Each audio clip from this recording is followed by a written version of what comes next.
Welcome back to AM Northwest. While local corn is still so abundant, why not put it to use in a new soup?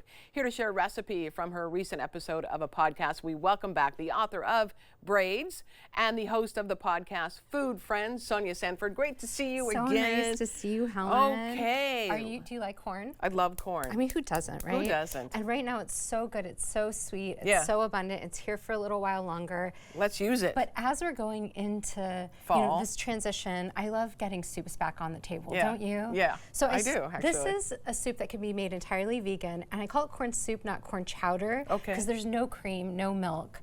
I do use a little bit of butter. You could do non-dairy butter. Okay. So I combine butter and olive oil, and that's going to help the butter from burning.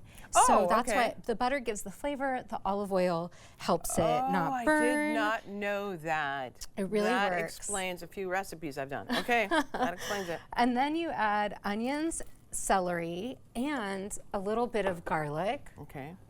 And we're close to a mirepoix, right? Close to mirepoix, but there's no carrot. Okay. So again, this is a simple soup. It's gonna have so few ingredients, but you're gonna be surprised by how much flavor you get. Oh. So the strategy for me with this soup is to build layers of flavor with very few things. Okay. So after sauteing this, what we do, and we want it to get a little softened, but not browned. Oh, You're not okay. looking for color. Okay. And you can also season it at this point. And seasoning as you go is also going to help you develop flavor. Okay. So while this is sauteing, Layers of flavor, layers gotcha. of flavor. Okay. The next thing to do is to get that layer of flavor from our corn cob. And do you know the trick about cutting corn onto a towel? No. It helps it stay on. You could spread this out wider instead of having it fly everywhere. Oh, of course. And that makes sense. Then what you can do is lift the entire towel when you need to dump it into something. Such a great idea. So we're going to sounds so simple, and yet here we are. It's so simple. Yeah. I think Emerald Lagasse or Martha Stewart showed this tip years ago. Yeah. And actually, a listener of our podcast, Food Friends, wrote in to remind us of this great corn tip. Yeah, good. It's a good one. So that is sauteing. Yeah. We're reserving this, and what we're going to do is build a simple, quick broth. Sure. I'm going to add the corn cobs to the pot before I add any corn. I'm actually going to reserve this. Okay. I'm going to add liquid. At home, you would give this a few more minutes to saute. Yeah, sure. I'm going to add a little bit of water. We don't have that time here on TV land. No. Okay. And you're adding water instead of stock because you don't need stock. But if you want to use chicken stock, you could do that. Okay.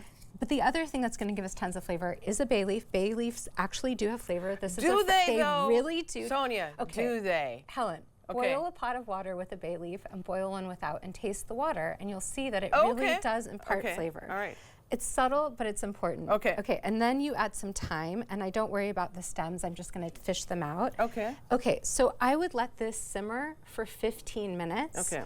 And then what I do, now that's in my towel, Right.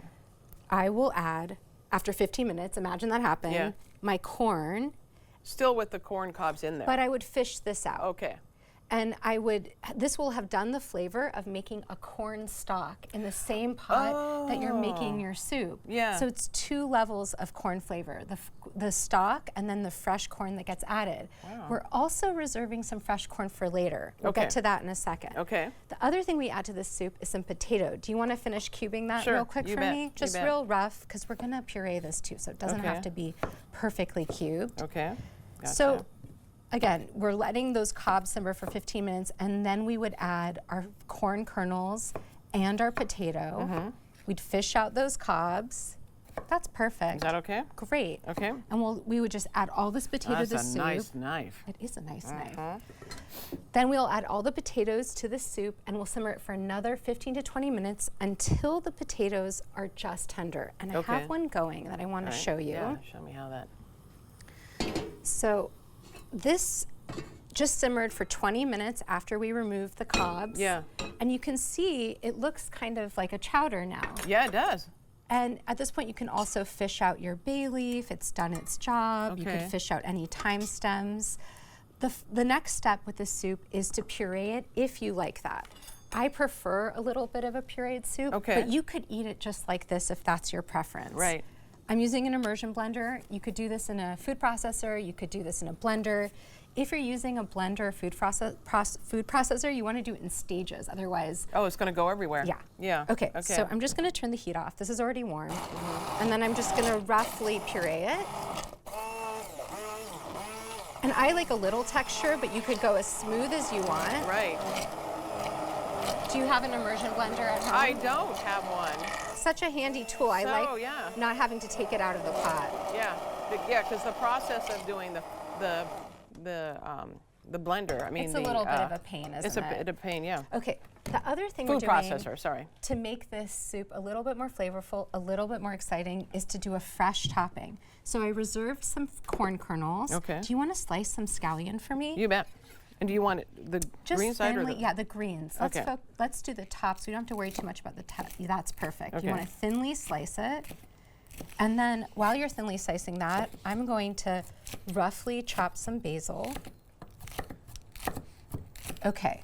Okay. Is that good enough, you think? Yeah. Okay. I like this because with a pureed soup, it's still nice to have some texture. I love the silkiness of a puree, but having little pops of something. And this is going to add all this freshness, which is this perfect combo of flavors for this transition season. Yeah. The freshness of basil and scallion and fresh corn. And when corn is in season, you can eat it raw. You don't need to cook it. Oh, for sure. Yeah. And you can just give that a little bit of a season, a little bit of pepper. Will you give that another quick stir? You bet. Okay. And then when you're ready to serve, we're going to assemble this all together. You want to hand me that bowl? Yep. Are you interested in trying? Oh my gosh, yes, of course. Okay. You know me. I'll eat your food anytime. Oh, Helen. Such a pleasure to share it with you. So if you like a thinner soup, you could add more water, you could add a little stock. I like it right where it is right now. Because it is kind of like a chowder, but again, no cream, no added dairy, besides that little tiny bit of butter. Yeah, wow, okay. And then you top it with that topping. Yeah, I gotta, okay. Oh my goodness, Sonya. That's really good. Thank you. Wow. I've never tasted anything like that. Thank you. Yeah, that's really good. Oh my gosh, I love it. And it just had onion, celery, corn, potato, and garlic, things that are so easy to find. So easy. Oh, that's yummy. Okay, we're going to put the recipe on our website, but also know Braids is Sonya's book. Also, listen to the podcast. I know Tammy brags about it all the time, how wonderful you are on Food Friends, the podcast. Thank you so much. Thanks, Helen. All right, we'll be right back with more AM Northwest. Don't go away. That's really good.